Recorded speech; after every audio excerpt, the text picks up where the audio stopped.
Baik, selamat sore Pak. Perkenalkan, nama saya Loviska Stria Pasaribu dengan NIM 12S25016. Saya dari Prodi Status Sistem Informasi. Baik, di sini saya akan menjelaskan mengenai tugas kami dasar sistem informasi, yaitu legal privacy and ethical issues in computer security.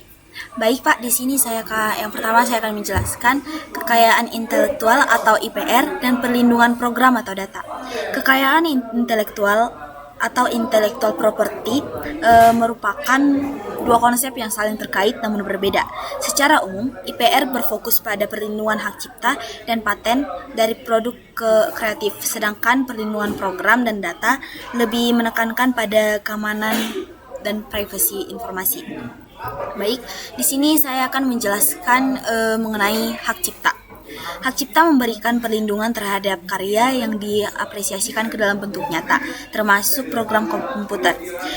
Hak cipta ini tidak melindungi ide atau konsep yang mendasari suatu program, melainkan hanya bentuk ekspresi dari ide tersebut, yaitu bagaimana kode itu ditulis.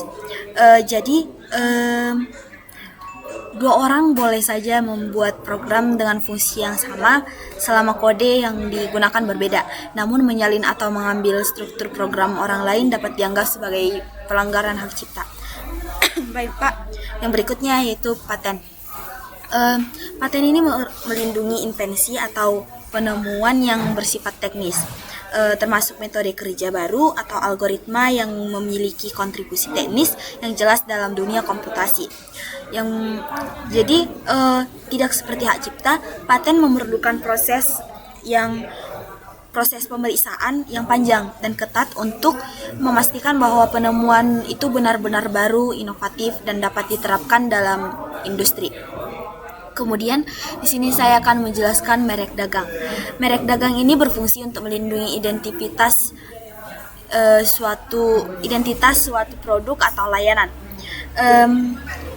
Karena itu, merek dagang lebih fokus pada perlindungan reputasi dan kejelasan identitas, bukan pada perlindungan teknologi atau isi programnya. Baik Pak, di sini yang selanjutnya saya akan menjelaskan rahasia dagang.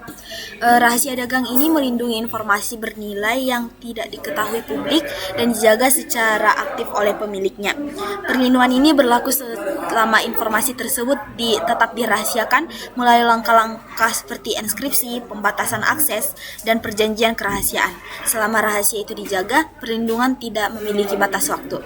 Yang selanjutnya yaitu perlindungan objek komputer. Perlindungan objek komputer ini mencakup keseluruhan elemen yang terdapat dalam sistem komputer melalui perangkat lunak, data, hingga struktur basis data. Mekanisme hukum yang bekerja sama untuk melindungi karya, teknologi, identitas, dan informasi dalam dunia digital ini tidak hanya bergantung pada suatu jenis komputer, tapi ini semua bergantung pada perlindungan objek komputer. Kemudian di sini saya akan menjelaskan mengenai aspek perlindungan dan keamanan komputer. Baik Pak, di sini aspek perlindungan komputer ini merupakan perlindungan keamanan komputer meliputi kerahasiaan untuk menjaga data dari akses tidak sah, integritas untuk memastikan data tidak diubah secara tidak sah, dan ketersediaan untuk memastikan data dapat diakses saat dibutuhkan. Jadi kemudian di sini saya akan menjelaskan mengenai melindungi sistem komputasi dari kriminal.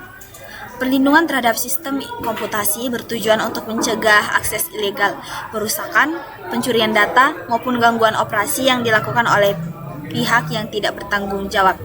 Melindungi sistem berarti menjaga stabilitas dan keandalan teknologi agar tetap dapat digunakan dengan aman. Kemudian yang kedua yaitu melindungi kode dan data atau hak kekayaan intelektual. Kode program dan data hanya yang dihasilkan oleh suatu sistem merupakan aset penting yang bernilai ekonomi dan tidak dapat dibiarkan digunakan tanpa izin. Perlindungan ini memastikan bahwa hasil kerja intelektual yang disalahgunakan dan tetap berada dalam kendali pemilik yang sah. Kemudian di sini ada melindungi hak programmer dan pemberi kerja. Jadi Pak, melindungi hak programmer dan pemberi kerja ini merupakan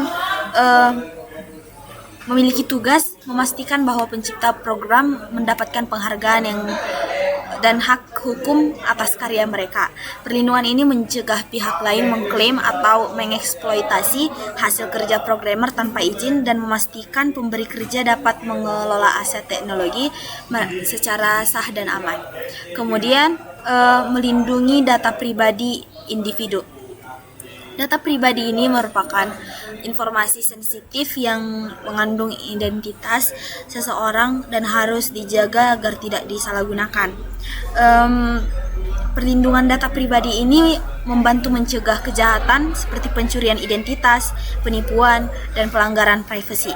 Kemudian di sini poin yang berikutnya melindungi pengguna program. Pengguna program perlu dilindungi agar mereka dapat menggunakan perangkat lunak dengan aman, nyaman, tanpa risiko kerugian. Dengan demikian, perlindungan ini menciptakan hubungan yang aman antara pengguna dan penyedia layanan, serta mencegah kepercayaan dalam penggunaan teknologi. Baik Pak, di sini yang selanjutnya saya akan menjelaskan mengenai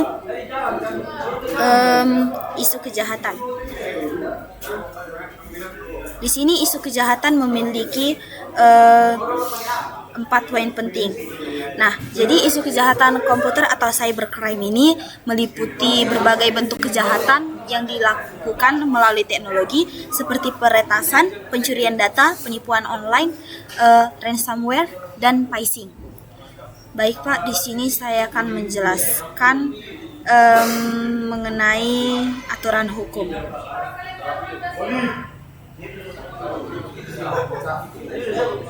Jadi Pak, aturan hukum yang melindungi informasi ini merupakan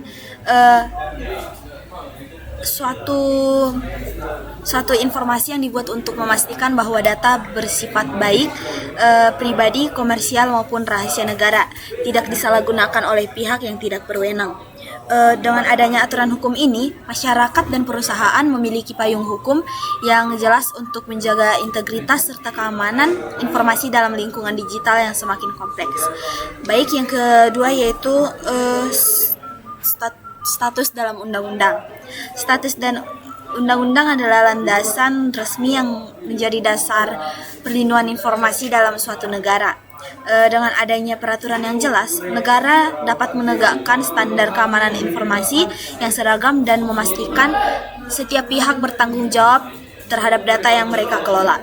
Kemudian ada tantangan penuntutan atau prosecution. Penuntutan terhadap pelanggaran informasi seringkali menghadapi banyak tantangan karena setiap sifat kejahatan digital yang kompleks dan lintas batas.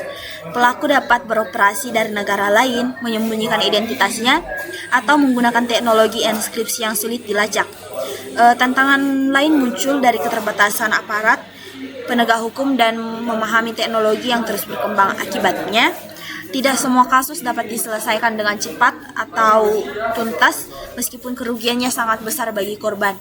Kemudian yang terakhir yaitu ancaman terhadap integritas dan kerahasiaan. Ancaman integritas dan kerahasiaan ini informasi yang berasal dari berbagai bentuk serangan, baik dari luar maupun dari dalam organisasi. Oleh karena itu, menjaga integritas dan kerahasiaan merupakan aspek paling penting dalam perlindungan informasi modern. Kemudian di sini saya akan menjelaskan mengenai isu privasi, Pak. Jadi, isu privasi ini adalah kekhawatiran terkait akses dan penggunaan informasi pribadi tanpa izin, yang mencakup berbagai masalah seperti ancaman cyber, pengumpulan data berlebihan dari aplikasi dan media sosial, dan potensi kebocoran data. Baik, di sini saya akan menjelaskan poin yang pertama, yaitu ancaman terhadap privasi. Ancaman terhadap privasi ini muncul ketika informasi pribadi seseorang dapat diakses, dikumpulkan, atau digunakan tanpa persetujuan. Selain itu, privasi juga terancam oleh teknologi yang mampu memonitor pelaku individu seperti kamera cerdas atau aplikasi berbasis lokal. Oleh karena itu, menjaga privasi bukan hanya soal melindungi data, tetapi juga menjaga hak dasar manusia atas ruang personal dan kebebasan informasi. Yang kedua yaitu kontrol perlindungan privasi. Kontrol perlindungan privasi adalah mekanisme yang digunakan untuk memastikan bahwa data pribadi dikelola secara aman dan sesuai dengan hak pemiliknya. Organisasi juga bertanggung jawab menyediakan sistem yang transparan sehingga individu dapat memahami resiko dan memilih tingkat perlindungan yang ingin mereka lakukan. Dengan adanya kontrol yang jelas, pengguna dapat merasa lebih aman dan percaya bahwa informasi tidak akan disalahgunakan. Kemudian yang poin selanjutnya yaitu karakteristik informasi. Informasi memiliki sejumlah karakteristik yang menentukan bagaimana informasi tersebut perlu diperlakukan dan dilindungi. Selain itu, informasi bersifat dinamis karena dapat berubah, diperbaharui, dan berpindah tempat dengan cepat dalam sistem digital. Oleh karena itu, memahami karakteristik informasi memungkinkan organisasi dan individu menentukan bentuk keamanan yang tepat dalam memastikan bahwa informasi diperlakukan sesuai dengan tingkat sensitivitasnya. Baik, di sini poin yang terakhir itu merupakan isu etika. Jadi Pak, isu etika ini merupakan situasi di mana standar moral ditantang oleh konflik moral yang muncul seperti penipuan, diskriminasi, plagiarisme, manipulasi data, dan pelanggaran privasi. Baik, di sini isu etika memiliki 6 poin penting. Poin yang pertama, perbedaan hukum versus etika. Hukum dan etika memiliki fungsi yang sama-sama mengatur perilaku manusia, namun keduanya berbeda dalam sifat dan penerapannya. Dalam dunia teknologi, suatu tindakan mungkin tidak melanggar hukum, namun tetap dianggap tidak etis, misalnya menjual data tanpa izin. Perbedaan ini penting agar para profesional teknologi menyadari bahwa tanggung jawab moral jauh lebih luas daripada sekedar mematuhi regulasi.